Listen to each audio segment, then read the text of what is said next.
ये हमारे विदेश मंत्री की एक बहुत नपी तुली और बहुत अच्छी स्टेटमेंट है।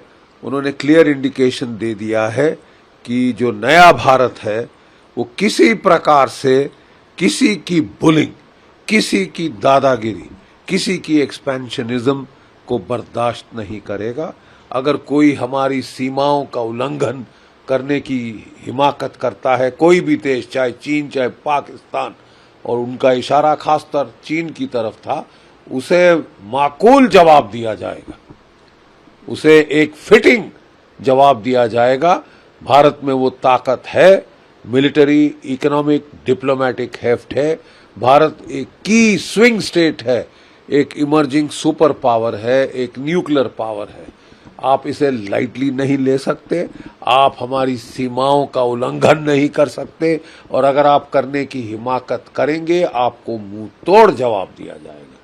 बड़े नापे तुलों शब्दों में उन्होंने वो कहा जो मैं एक फौजी की तरह कह रहा हूं।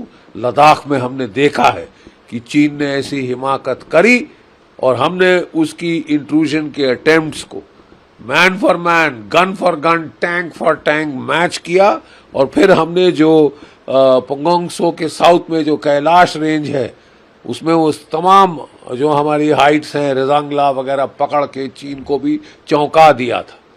और चीन भी अब समझता है कि 1962 का भारत नहीं है, 2022 का जो भारत है उसमें जमीन आसमान का फर्क है। लाखों टन पानी ब्रह्मपुत्र में बह चुका है।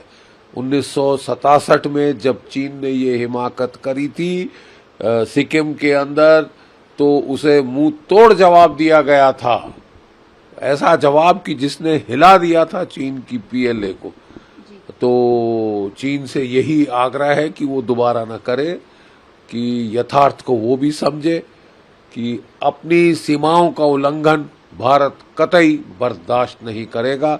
भारत में वो ताकत है, वो विल है, वो इच्छा शक्ति है कि वो अपनी सीमाओं की सुरक्षा पूर्णतः कर सके। अल कायदा की स्टेटमेंट आप देखें तो उन्होंने गजवाए हिंद की भी धमकी दी है कि वो भारत के ऊपर हमला करके भारत पे कब्जा करेंगे। देखिए साहब, ये 2 टके की ऑर्गेनाइजेशन, इसको अपनी जो है औकात से ज्यादा नहीं जाना चाहिए। भारत में जो भी कुछ वारदात हुई, हमारी सरकार ने एक्शन लिया है, क्लियर कर दिया है कि हम सब धर्मों की इज्जत आदर करते हैं, इज्जत करते हैं, और वो जो भी भूल किसी से हुई उसने अपोलोजाइज किया है और उनके बरखिलाफ एक्शन लिया गया है। तो इसके चलते अल कायदा का यहाँ पे सरगना बनना भारत का रूलर नहीं है वो। ठीक है साहब, हमको अपनी सेल्फ करेक्शन आती है। इसके बीच में अल कायदा जैसा कोई टेररिस्ट संगठन अगर कूदेगा उसके खिलाफ एक्शन लिया जाएगा और कड़ा एक्शन लिया जाएगा। और खासकर पाकिस्तान, अल कायदा, अफगानिस्तान, ये जरा अपने गरेबान में झांके, ये अपनी माइनॉरिटीज के साथ कैसे डील कर रहे हैं। ठीक है साहब, और वो जो है कि जो ब्लास्फेमी लॉज की उनके पूरी दुनिया पे लागू हैं, कि वो हर किसी का सर कलम कर देंगे जिसके जो कुछ कहने की मतलब जो कुछ कहता है, तो वो मेरे ख्याल और देशों के भी कानून हैं, उन पे छोड़ दिया जाए। ये अपना कानून पूरी दुनिया पे नहीं लगा सकते, ये 7वीं सदी नहीं है। खासकर पाकिस्तान में 18% हिंदू थे, आज वहां जो है 1.1% से भी कम रह गए हैं। वहां के सिख, वहां के हिंदू, वहां के बौद्ध क्या हाल किया है पाकिस्तान ने, अफगानिस्तान ने, तालिबान ने। और ये पाठ सिखा रहे हैं टॉलरेंस का, ये पाठ सिखा रहे हैं रिस्पेक्ट का।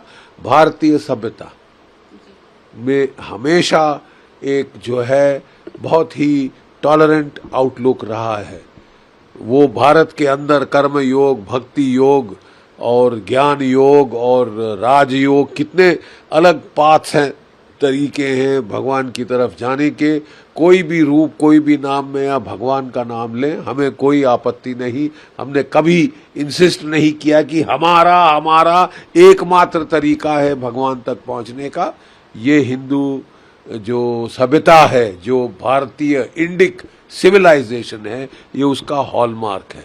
तो जो हमारी गलती है अगर होती है अनजाने में किसी से, तो वो सेल्फ करेक्शन की मैकेनिज्म्स भारत में हैं।